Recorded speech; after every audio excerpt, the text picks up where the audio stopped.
Students, मैं मासूम हैदर। आज की इस वीडियो में मैं आपसे डिस्कस करने वाला हूँ लैक्टिक एसिडोसिस। तो स्टार्ट करते हैं। What is lactic acidosis? इसका मतलब होता है elevated level of the lactic acid in blood is called lactic acidosis.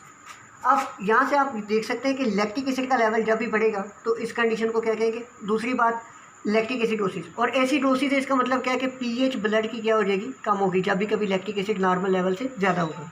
और लैक्टिक एसिड क्योंकि मेटाबॉलिज्म से प्रोड्यूस होता है तो इस तरह की एसिडोसिस को क्या कह सकते हैं, मेटाबॉलिक एसिडोसिस। अब सवाल ये पैदा होता है कि लैक्टिक एसिड ब्लड में बढ़ा क्यों। असल में होता है कि नॉर्मली सेल्स कोई भी वर्क कर रहे हैं तो इनको मेटाबॉलिज्म के लिए क्या रिक्वायर होता है, ऑक्सीजन। अगर कभी ऑक्सीजन की जो सप्लाई है कम हो जाए तो क्या होगा कि नॉर्मल वे में उनको एटीपी प्रोड्यूस करने के लिए क्या करना था, उन्होंने ऑक्सीडेटिव फास्फोरिलेशन करना था, जिसको कहते हैं एरोबिक मेटाबॉलिज्म।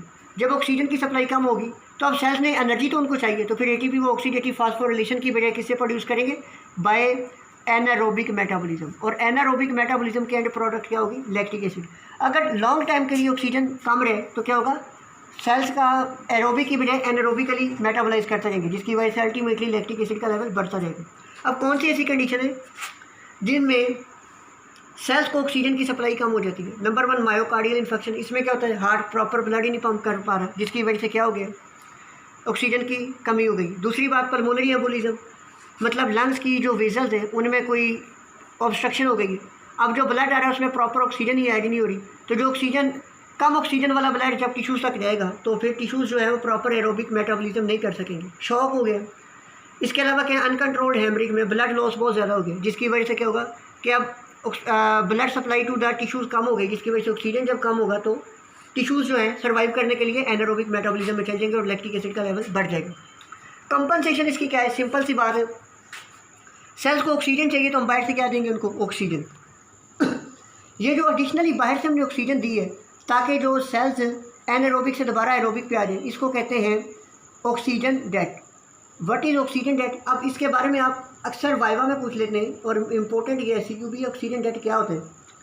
अब लेट्स सपोज एक सेल था, उसको पहले 10 ml ऑक्सीजन रिक्वायर्ड थी, लेकिन क्या हुआ, पल्मोनरी एम्बोलिज्म की वजह से ब्लड सप्लाई कम हो गई, जिसकी वजह से ऑक्सीजन जो उसको पहले 10 ml मिल रही थी अब कितनी मिल रही है, 4 ml। तो अब बाहर से जब हम ऑक्सीजन देंगे तो क्या करेंगे, इसको दोबारा नॉर्मलाइज करेंगे, तो कितनी देंगे, 6 ml। तो इसको कहेंगे ऑक्सीजन डेट। अगर हमारा जो टिश्यू है उसमें ऑक्सीजन में कमी ज़्यादा आई है, 4 की बजाय ये 2 ml रह गई थी, तो फिर हमें दोबारा नॉर्मल करने के लिए कितनी बार से ऑक्सीजन देनी पड़ेगी, 8 ml। तो इसका मतलब जितनी कमी ज़्यादा आती जाएगी ऑक्सीजन डेट उतना ज़्यादा बढ़ता जाएगा, और जितनी ऑक्सीजन की कमी ज़्यादा आती जाएगी उतना ही एनारोबिक मेटाबॉलिज्म ज़्यादा होगा और उतना ही लैक्टिक एसिड ज़्यादा प्रोड्यूस होगा। तो सिंपली हम कह सकते हैं oxygen debt is directly proportional to the lactic acid. यानी जितना ऑक्सीजन डेट, हमें बाहर से ऑक्सीजन ज़्यादा उस वक्त ही देना पड़ेगा जब टिश्यू का अपना ऑक्सीजन बहुत ही कम रह जाए, और जब टिश्यू का अपना ऑक्सीजन बहुत ही कम रह गया तो उस वक्त सारा मेटाबॉलिज्म एनारोबिक था और लैक्टिक एसिड का लेवल बढ़ गया। और अगर लैक्टिक एसिड ज़्यादा देर बनता रहेगा तो पीएच कम होती जाएगी, और ज़्यादा देर पीएच कम रहेगी तो मॉर्बिडिटी के चांसेस क्या हो जाएंगे, ज़्यादा हो जाएंगे।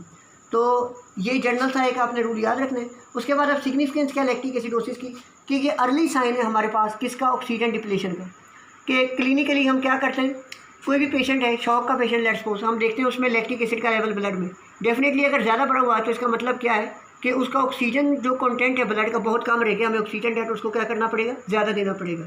तो इस तरीके से हम इसको डायग्नोज कर लेते हैं। तो ये था सारा लैक्टिक एसिडोसिस के बारे में। अगर कोई क्वेरी हो तो आप मुझे कमेंट सेक्शन में बता सकते हैं। Thank you very much.